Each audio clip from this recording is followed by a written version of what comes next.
ఇప్పుడు మావోయిస్టుల ఇష్యూ మళ్ళీ తెరపైకి వచ్చింది. మావోయిస్టులను పూర్తిగా తుదముట్టిస్తానని అమిత్ షా గారు ప్రతినబూనారు. ఆల్రెడీ దానికి ముహూర్తం ఒక కట్ ఆఫ్ డేట్ కూడా చెప్పారు. నెక్స్ట్ ఇయర్ 2026 మార్చ్ కల్లా కంప్లీట్ చేస్తామని, అసలు నక్సలైట్లే లేకుండా చేస్తామని. సడన్ గా ఏమైందో తెలియదు, ఇప్పుడు మళ్ళా మొదటికి వచ్చింది. ఇప్పుడు మళ్ళీ పీస్ టాక్స్ అని కొత్త మాటని తీసుకొస్తున్నారు. సో ఇప్పుడు కాల్పుల విరమణ ప్రకటించాలి, నక్సలైట్లతో చర్చలు జరపాలి అనే ఒక ప్రతిపాదనని తెస్తున్నారు. అండ్ రేవంత్ రెడ్డి, ముఖ్యమంత్రి రేవంత్ రెడ్డిని ప్రొఫెసర్ హరగోపాల్ దగ్గర నుంచి చాలా మంది నక్సల్ సానుభూతి పరులు వీళ్ళందరూ కలవడం జరిగింది. సో ఇప్పుడు ఇది అర్బన్ నక్సల్స్ విషయంలో అసలు కేంద్ర ప్రభుత్వ స్టాండ్ ని కనుక్కొనే రేవంత్ రెడ్డి పీస్ టాక్స్ గురించి మాట్లాడుతున్నారా, లేక అసలు సంబంధం లేకుండా మేం మాత్రం సీజ్ ఫైర్ చేస్తాము, మేం మాత్రం ఇలా ఉంటాము అని చెప్పే అధికారం రాష్ట్ర ప్రభుత్వానికి ఉందా? ఎందుకంటే రాజశేఖర రెడ్డి పీరియడ్ లో యూపీఏ గవర్నమెంట్ ఉండింది, అక్కడ కాంగ్రెస్ గవర్నమెంట్, ఇక్కడ కాంగ్రెస్ గవర్నమెంట్ ఉంది.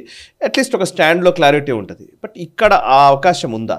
లేదు. రేవంత్ రెడ్డికి ఏ అవకాశం, ఏ అధికారం లేదు యూనిలాటరలీ పీస్ టాక్స్ నడిపేయడానికి. నిన్న రాహుల్ గాంధీ ఒక స్టేట్మెంట్ ఇచ్చారు, ఇట్ కండక్ట్ క్యాస్ట్ సర్వే, సర్కార్ ఉన్కీ హై సిస్టమ్ హమారా హై, కశ్మీర్ ఫైల్స్ డైలాగ్ అని ఆయన అన్నారా? నేను నిన్న అన్నారు రాహుల్ గాంధీ. పేపర్లు, అన్ని పేపర్లలో, టీవీలో, ఈవెన్ న్యూస్ ఛానల్స్లో ఉన్నాయి.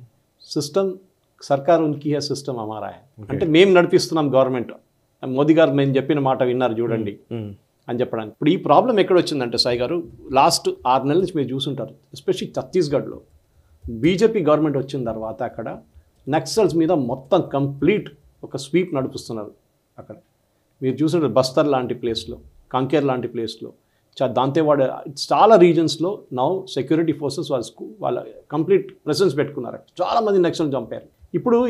ఇప్పుడు జరిగిన ఈ ప్రాబ్లం ఎక్కడ వచ్చిందంటే కోరుగుట్ట హిల్స్లో, ఛత్తీస్గఢ్ తెలంగాణ బార్డర్ దగ్గర people's liberation guerrilla army leaders, అంటే వీళ్ళ టాప్ లీడర్షిప్ అందరు అక్కడ ఉన్నారని చెప్పి వచ్చి 10,000 నుంచి 20,000 మంది సెక్యూరిటీ సిబ్బంది 4 వైపుల నుంచి కవరప్ చేసుకున్నారు వీళ్ళు. నేను 3 రోజుల ముందు ఒక సీనియర్ రిటైర్డ్ స్పెషల్ బ్రాంచ్ ఆఫీసర్ని కలిశాను ఈ ఇష్యూ గురించి మాట్లాడడానికి. అండ్ హీ సెడ్, సురేష్ గారు వారం లోపల వీళ్ళందరూ సరెండర్ చేస్తారు సురేష్ గారు, కానీ జరగలేదు. నేను పీస్ టాక్స్ పక్కన పెడదాం, ఫస్ట్ ఇది తీసుకుందాం ఎందుకు అనేది. సో టైమ్స్ ఆఫ్ ఇండియాలో ఒక రిపోర్ట్ వచ్చింది సాయి గారు ఇవాళ. And that report quotes commander of the operation, senior ఆఫీసర్ని. ఏమంటున్నారంటే మావోయిస్ట్ లీడర్స్, ఈ గెరిల్లా లీడర్స్ అందరూ హిద్మా, దేవా, దామోదర్ వీళ్ళందరూ అక్కడ ఉన్నారు. వాళ్ళ సప్లై లైన్స్ మొత్తం కట్ ఆఫ్ చేసిన తర్వాత వాళ్ళు ఒకవైపు పారిపోయారు. ఆ వైపు నుంచి తెలంగాణ పోలీసు ఉండే వాళ్ళని అడ్డుకోలేదు. They were allowed to go. It's a big allegation. Final enquiry ఎట్లైనా హోమ్ మినిస్ట్రీది ఉంటుంది ఇది. బట్ ఎట్లా జరిగింది, it appears that the Telangana special forces, నా వర్డ్ కాదు, ఆఫీసర్ వర్డ్ చెప్తున్నాను మీకు, టైమ్స్ ఆఫ్ ఇండియాలో వచ్చింది. It appears that the Telangana special forces which were part of the operation initially was not monitoring the escape routes on the other side. So మీరు connect the dots అంటాం మన ఇంగ్లీష్లో. ఒకవైపు హర్గోపాల్ గారు మిగతా అన్ని లీడర్స్ కలిసి, అండ్ లెస్ట్ కూడా నా దగ్గర ఉంది ఎవరెవరు వెళ్ళారని చెప్పి వీళ్ళందరూ వెళ్ళి రేవంత్ రెడ్డి గారిని కలిశారు. నా my point is very simple. ఈ గొడవ నడుస్తుందంతా ఛత్తీస్గఢ్లో. Major part of the operation is happening there. Even D Raja కూడా దాంట్లో ఉన్నారు. రేవంత్ రెడ్డిని కలవడం ఎందుకు? ఛత్తీస్గఢ్ ముఖ్యమంత్రిని ఎందుకు కలవలేదు? ఫడ్నవీస్ గారిని ఎందుకు కలవలేదు? గద్రిచోల్ ఎక్కడ ఉంది కదా. మధ్యప్రదేశ్ ముఖ్యమంత్రి ఎందుకు కలవలేదు? Why only Revanth Reddy? తెలంగాణలో నక్సల్ ప్రెసెన్స్ లేదు, చాలా తక్కువ ఇప్పుడు. బట్ ఎందుకు రేవంత్ రెడ్డిని కలిశారు? బికాస్ మిగతా ముగ్గురు బీజేపీ వాళ్ళు కలిస్తే సారీ గెట్ అవుట్ అంటారు. వాళ్ళు కలవరు కూడా. ఇక్కడ కలిసి ఫోటో కూడా తీసుకున్నారు. నా పుట్ 2 and 2 టుగెదర్. సరౌండ్ చేసిన నక్సలైట్స్ని ఎవరు పోనిచ్చారు? Maybe it's a tactical mistake అంటారు. మాకు ఇన్ఫర్మేషన్, అంత ఇన్ఫర్మేషన్ ఉంది. వీళ్ళందరూ కలిసి కోఆర్డినేటెడ్గా పనిచేస్తారు. మన దగ్గర బెస్ట్, ఐ థింక్ మన grey hounds is one of the best. మనం స్టార్ట్ చేసింది మన తర్వాత కోబ్రా గిబ్రా అంతా మొదలైంది కదా. వ్యాస్ గారు, అరవింద్ రావు గారు, వీళ్ళందరూ చేసిన దాంట్లో. So why this one? ఇప్పుడు దీంట్లో చూడండి ఎవరెవరు. ఛత్తీస్గఢ్ బచావో ఆందోళన్, అక్కడి నుంచి పీస్ డైలాగ్ కమిటీ, హర్గోపాల్ గారు మీరు అందరికీ తెలుసు, యూనివర్సిటీ ఆఫ్ హైదరాబాద్ ఉండే ముందు. సిపిఎం లిబరేషన్ రాజారామ్ సింగ్, ఆయన ఎంపీ, ఆయన రవికుమార్ ఎంపీ అక్కడ వీసీకే, రాజా ఆయన కూడా ఉన్నారు సిపిఐ. వీళ్ళందరూ కలిసి వెళ్ళి they have given a meeting was also addressed. ఒక మీటింగ్ కూడా అడ్రస్ చేశారు. దానికోసం ఒక చిన్న కమిటీ వెళ్ళేమో రేవంత్ రెడ్డిని కలిశారు. Actually Revanth Reddy has no authority to conduct talks, simple as that. ఎందుకంటే this comes under the domain of union home ministry. సరే ఫెడరల్ సెటప్లో ఇద్దరికి ఉంటుంది, కానీ ఒక నక్సల్ మూమెంట్ ఉన్నప్పుడు, ఇంటర్ స్టేట్ తిరుగుతున్నప్పుడు, ఇప్పుడు అందరు నక్సల్స్ లీడర్స్ అందరూ తెలంగాణలో ఉన్నారు. That is very very clear now. వీళ్ళందరూ ఛత్తీస్గఢ్ నుంచి పారిపోయి ఇక్కడికి వచ్చేసారు. ఎందుకంటే అక్కడ టూ మచ్ ఆఫ్ ప్రెషర్ అయిపోయింది. అక్కడ నేను అడుగుతున్నా సాగర్, ఈ సో కాల్డ్ పీస్ లీడర్ ఈ ఉన్నారు కదా, వీళ్ళు పీస్ టాక్స్ వీళ్ళు నడిపించే హ్యూమన్ రైట్స్ వాళ్ళు, అక్కడ నక్సలైట్స్ ఐ థింక్ 64 మంది సిఆర్పిఎఫ్ని చంపారు కదా Sagar. I'm not correct, that's right number ఛత్తీస్గఢ్లో. అప్పుడు వీళ్ళు ఎక్కడున్నారు సాగర్? బస్తర్లో అప్పుడు పండుగ చేసుకున్నారు, వీళ్ళందరూ సెలబ్రేషన్ చేసుకున్నారు జేఎన్యూలో, ఇదే లెఫ్టిస్ట్ అందరు కలిసి, ఇది మావోయిస్టులు కలిసి. ఇప్పుడు వీళ్ళు బ్యాక్ ఫుట్లో ఉన్నప్పుడు వీళ్ళు సరౌండ్ చేసుకున్నప్పుడు పీస్ టాక్స్ కావాలంట వీళ్ళకి. They should be no peace talks, simple as that. ఖతం చేసి వన్స్ ఫర్ ఆల్ ఫినిష్ చేసేసేయండి. That's what should happen Sai గారు. ఎందుకంటే ఇంతమంది సిఆర్పిఎఫ్ వాళ్ళని చంపినప్పుడు, ఇంతమంది సోల్జర్స్ని చంపిన, ఇంతమంది ల్యాండ్ మైన్స్ పోలీసులను చంపినప్పుడు ఎక్కడున్నారు వీళ్ళందరూ? Hargopal and all this team, వీళ్ళందరూ పాపం, వీళ్ళందరూ విలేజెస్. అరే మళ్ళీ తుపాకీ ఎక్కడి నుంచి వచ్చిందా? క్యాస్ట్ డిస్క్రిమినేషన్ అన్ని ఇప్పుడే గుర్తొస్తుంది అన్ని. అక్కడ ల్యాండ్ మైన్ పెట్టి పోలీసులను చంపినప్పుడు నీకు గుర్తురాదు? అప్పుడు ఎంతమంది చనిపోయారు? వాళ్ళకి ఫ్యామిలీ లేదా? వాళ్ళకి పిల్లలు లేరా వాళ్ళకి? You are encouraging extremist. 2.5 front war ఇదే సాయి గారు. This half front is lying here. ఈ పీస్ టాక్స్, ఈ పీస్ కమిటీలు నడిపించే పని ఇది వీళ్ళదనమాట. ఎందుకంటే ఇప్పుడు ఏమంటుంది, 400 మంది చనిపోయారు లాస్ట్ 16 మంత్స్. దాంట్లో ఎంతమంది నెక్స్ట్లైట్స్ ఉన్నారు? వీళ్ళు తుపాకీలు ఎక్కడ వచ్చింది? తుపాకీ డబ్బులు ఎవరు ఇచ్చారు? ల్యాండ్ మైన్స్ ఎవరు ఏం చేశారు? సరే, ఇనీషియల్ టైంలో వెన్ నక్సల్ బారీ స్టార్టెడ్, నేను కూడా ఉస్మానియా చదివాను, నాకు గుర్తుంది. అప్పుడు పీడిఎస్యు, ఆర్ఎస్యు అన్నీ ఉండే అక్కడ. ఉస్మానియా రిక్రూటింగ్ గ్రౌండ్గా ఉండే. గణపతి వీళ్ళందరూ మన దగ్గర నుంచి వచ్చిన వాళ్ళు అందరు వీళ్ళందరూ. ఆ టైంలో ఫిలాసఫీ ఒకటి ఉండే సాయి గారు. అది ఆ ఫిలాసఫీ పోయిన తర్వాత ఇట్ గాట్ టోటలీ డైల్యూటెడ్.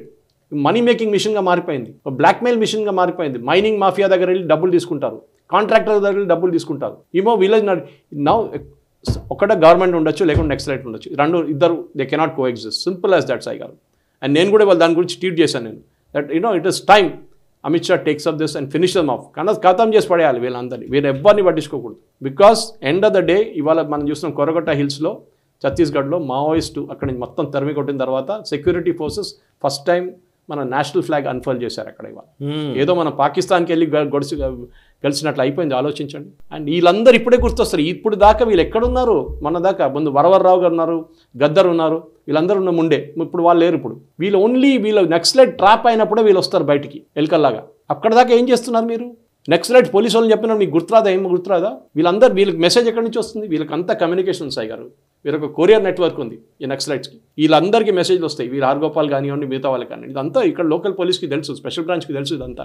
నాకెవరో ఒక పోలీస్ అధికారి చెప్పారు, యాక్చువల్లీ పేరు అక్కర్లేదు, చెప్పాల్సిన అవసరం లేదు, కానీ ఒక టైంలో మావోయిస్ట్ కేంద్ర కమిటీ సభ్యుల్ని కొంతమందిని మొత్తం ఆల్మోస్ట్ చుట్టుముట్టారు పోలీసులు. ఈవెన్ మన తెలంగాణకి సంబంధించిన పోలీసులు. అప్పుడు అది యునైటెడ్ ఆంధ్రప్రదేశ్ ఉండేది.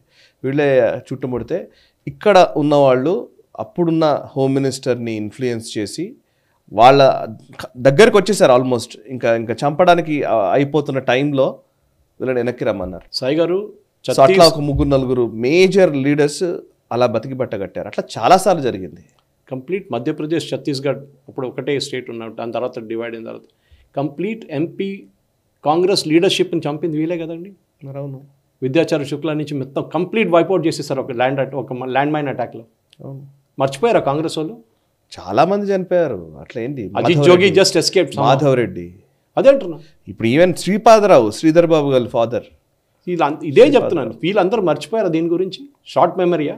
మీరు ఈ నక్సలైట్స్, ఈ కమ్యూనిస్ట్ వాళ్ళ మాట విని మీరు మళ్ళీ పీస్ టాక్స్కి వెళ్తారా? వాళ్ళు ఏంటి ఈ టైం వాడుకుంటారు. శ్రీపాదరావు గారిది అయితే అసలు అన్యాయం. తర్వాత మళ్ళీ వాళ్ళు అపాలజీస్ చెప్పారు, అది వేరే విషయం. కానీ ఇప్పుడు శ్రీపాదరావు గారిది అదే చెప్తున్నాను. ఇప్పుడు వీళ్ళు అపాలజీ, వీళ్ళు ఏం చేస్తారు? ఈ టైం 6 నెలల టైం ఉంటుందా? టాక్స్, పీస్ టాక్స్ అంటారు, రీగ్రూప్ చేసుకుంటారు, ఆయుధాలు తెప్పించుకుంటారు, ట్రైనింగ్ పెట్టుకుంటారు, కొత్త రిక్రూట్స్ని తీసుకుంటారు. వాళ్ళ స్ట్రాటజీ ఇది. ఆ టైం ఇవ్వకూడదు వాళ్ళని. And Revanth Reddy cannot do it. ఈ కెనాట్. ఆయన ఏమన్నా అంటే నేను పార్టీ లీడర్షిప్ని కన్సల్ట్ చేసి డిసైడ్ చేస్తాను. How can you do it? మీరు యూనిలాటరల్ డిసిషన్ ఎట్లా తీసుకుంటారు? వాళ్ళు బయటకు వస్తే సెంట్రల్ గవర్నమెంట్ ఊరుకుంటారా? వాళ్ళు అందరిని లేపుకుంటారు అప్పుడే, పీస్ టాక్స్కి వచ్చిన వాళ్ళందరినీ. అప్పుడు రాజశేఖర రెడ్డి గారు పాపం ఆయన ఎంతో మంచితో ఆయన ఓకే అని చెప్పారు. అప్పుడు డాక్టర్ ఎంసీ హెచ్ఆర్డి ఇన్స్టిట్యూట్లో టాక్స్ పెట్టారు. నేను కూడా వెళ్ళాను ఆ టైంలో రిపోర్టర్గా అక్కడ వెళ్ళి నిలబడ్డాను చూడడానికి ఏమో జరుగుతుంది అనేది. ఏమైంది? లాస్ట్లో నథింగ్ హ్యాపెండ్. ఇది కుక్కతోకలాగానే ఉంటుంది సాయి గారు. పైపులు వేస్తే కూడా 10 సంవత్సరాల తర్వాత మళ్ళీ అదే పొజిషన్కి వస్తుంది, ఎక్కడ మారదు.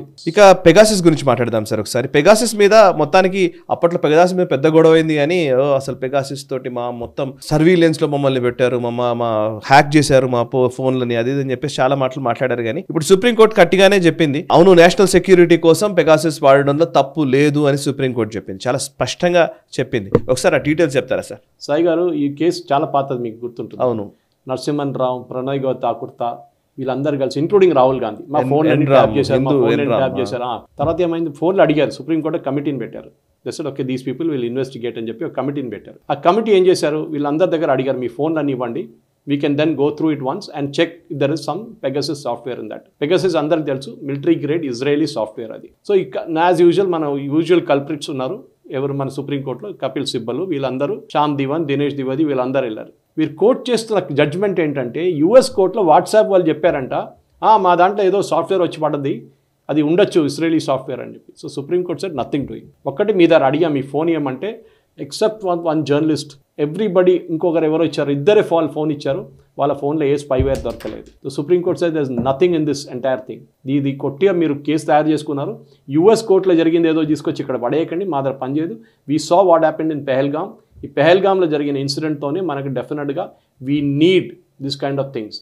సరే మీరు దాని తర్వాత కూడా చెప్తే అడిషనల్ సాలిసిటర్ జనరల్ మీకు ఏమైనా డౌట్ ఉంటే చెప్పండి, we will check your phone and tell you whether it's tapped అన్న. ఇవ్వరు ఫోన్, ఇవ్వరు. రాహుల్ గాంధీ కూడా ఇవ్వలేదు ఫోన్. ఎందుకు? భయం కదా. ఇప్పుడు వచ్చాను Narasimhan Ram, it's the best party, Hindu అని చెప్పుకుంటారు, యాక్చువల్లీ యాంటీ హిందూ పేపర్ అది మొత్తం. నరసింహన్ రామ్ ఆ టైంలో ఎంత గొడవ చేశారు వాళ్ళు, హిందూ న్యూస్ పేపర్ వాడుకొని దీని మీద పార్లమెంట్ డిస్టర్బ్ చేయించారు.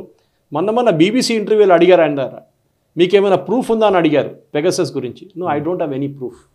మళ్ళీ మీరు ఎంత గొడవ ఎట్లా చేశారండి చెప్పండి. జస్టిస్ రవీంద్రన్ కమిటీ పెట్టినప్పుడు సుప్రీంకోర్టు వాళ్ళ ముందు మీరు వెళ్ళారా? మీరు మీ ఫోన్ ఇచ్చారా? మీరు ప్రూఫ్ చూపించారా? ఏం చేయలేదు. ఒట్టిగా బీజేపీ వాళ్ళ మీద, మోదీ గారి మీద కొంచెం ఏం చెప్తారు, ఒక కాన్స్పిరసీ తీసుకురావడానికి చేసిన పని ఇది సాయి గారు, పెగసస్ సాఫ్ట్వేర్ది. అండ్ వరల్డ్ వైడ్ మనకు అందరికి తెలుసు, ఈ పెహల్గామ్ ఇష్యూ వచ్చిన తర్వాత సుప్రీంకోర్టు కూడా చాలా కేర్ఫుల్ అయిపోయారు. ఇవాళ రెండో కేసు కూడా కొట్టుపడేస్తారు. ఇంకోటి ఎవడో వచ్చి ఎంక్వైరీ కావాలని చెప్తే పోరాపో అని చెప్పింది supreme court. Definitely this particular one, national security is always important. అది ఎప్పుడైనా it overrides everything. And supreme court committee ఏం చెప్పారు? No conclusive evidence of misuse of Pegasus was found except few signs of suspected intercept. Few sign అయిపోయింది case.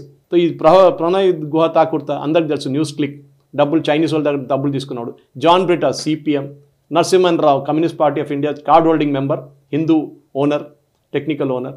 దానికోసం it was very well argued by Tushar Mehta అని అదే చెప్పారు. మీరు చూడండి, US court judgement తీసుకొచ్చి ఇక్కడ పెడుతున్నారు వీళ్ళకి ప్రూఫ్ లేదు, ఏం లేదు, ఒట్టిగా గవర్నమెంట్ మీద బురద జల్లడానికి చేసిన పని ఇది అని చెప్పి చాలా క్లియర్గా చెప్పారు. So I think it's great judgement. అండ్ వీళ్ళకి కూడా కొంచెం భయం ఉండాలి. ఇప్పుడు మీ ఫోన్లో ఎవరైనా ట్యాప్ చేయొచ్చు, అది అందరికి తెలుసు, మన దగ్గరికి తెలుసు, ఈ రేవంత్ రెడ్డి గారు కూడా తెలుసు ఇక్కడ ఎవరు ట్యాప్ చేశారో వాళ్ళ ఫోన్ అని చెప్పి. దానికి పెగసస్ అక్కర్లేదు, ఏం అక్కర్లేదు, ఈజీగా ట్యాప్ చేశారు ఇక్కడ. అది ఆ కేసు ఇంకా నడుస్తుంది ఇక్కడ కోర్టులలో. ఈ వీడియో మీకు నచ్చినట్టయితే లైక్ చేయండి, 10 మందికి షేర్ చేయండి, అలాగే కామెంట్ల రూపంలో మీ అభిప్రాయాలను మాతో పంచుకోండి. Nationalist hub group of channels ను సబ్స్క్రైబ్ చేసుకుని తెలుగునాట జాతీయవాద జర్నలిజాన్ని ప్రోత్సహించండి. ఈ వీడియో కింద ఉన్న బెల్ ఐకాన్ పై క్లిక్ చేయడం మర్చిపోవద్దు.